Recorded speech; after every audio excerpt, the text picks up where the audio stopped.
ये कहानी अनोखी है। इस कहानी को सुनने के बाद आप भावुक हो जाओगे।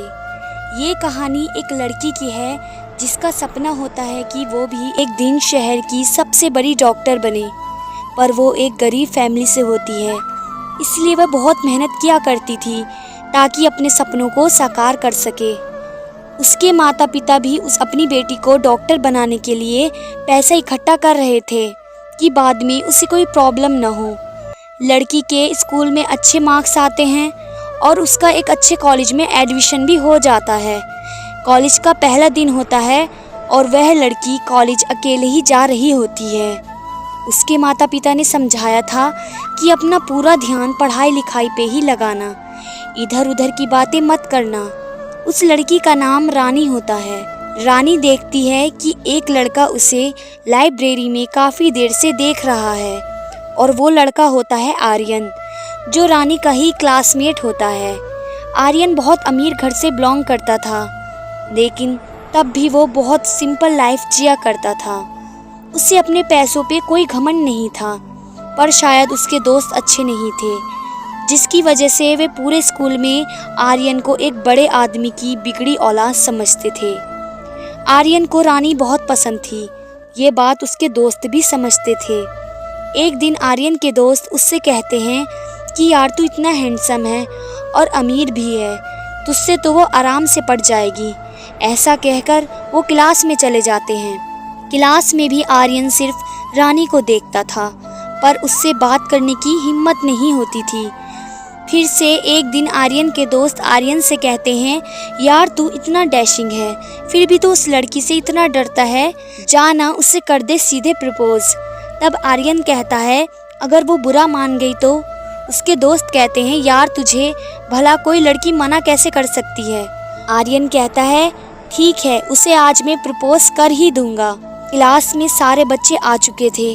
रानी जैसे ही आती है तभी आर्यन उसका हाथ पकड़ लेता है और उसे क्लास के सामने प्रपोज करता है। लेकिन रानी उसके प्यार को ठुकरा कर पूरी क्लास के सामने उसे थप्पड़ मारती है और कहती है, यह सब करने आते हो तुम कॉलेज में? और वहाँ से चली जाती है। फिर क्लास उस पे हंसती है और उसका मजाक उड़ाती है। क्लास खत्म हो जाने पर वो अपने दोस्तों के पास जाता है। उसके दोस्त भी उस पे हंसते हैं और कहते हैं, यार तुझे तो उसने पूरी क्लास के सामने थप्पड़ मार दिया। आर्यन कहता है, छोड़ ना यार, वो मुझसे नहीं पटेगी वो। लेकिन उसके दोस्त कहते हैं, यार तेरी इतनी बेइज्जती हो गई और तू ऐसे ही छोड़ देगा उसे? अगर तू इतना कमज़ोर है तो आज से हमारा दोस्त नहीं। यह सुनने के बाद आर्यन कहता है, फिर क्या करूँ यार मैं? उसके दोस्त कहते हैं, बदला ले उससे तू। अपने सुंदर चेहरे पे उसे घमंड है ना, अगर तू उसका चेहरा ही बिगाड़ दे तो तेरा बदला पूरा होगा। ये सुनते ही आर्यन वहाँ से चला जाता है। फिर रोज़ रोज़ उसका दोस्त आर्यन का मजाक उड़ाते हैं, उसे नामर्द कहते हैं। अब धीरे धीरे उसकी मोहब्बत दुश्मनी में बदल गई थी। एक दिन आता है जब आर्यन के दोस्त उसे एसिड की बोतल ला कर देते हैं और उससे कहते हैं, अगर आज तूने उससे बदला नहीं लिया तो हमारी दोस्ती ख़त्म समझो। आर्यन वो बोतल लेता है और रानी के पास जाता है। रानी अकेले ही अपने घर जा रही होती है।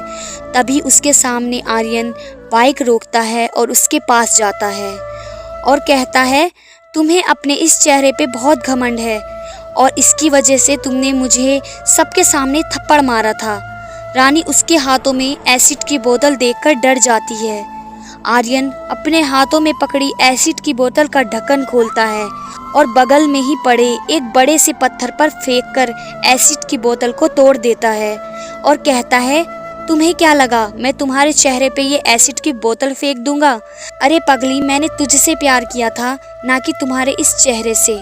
मुझे तुम्हारी आवाज़ से, तेरी उन प्यारी हरकतों को देखकर तेरी हर चीज़ से प्यार किया था।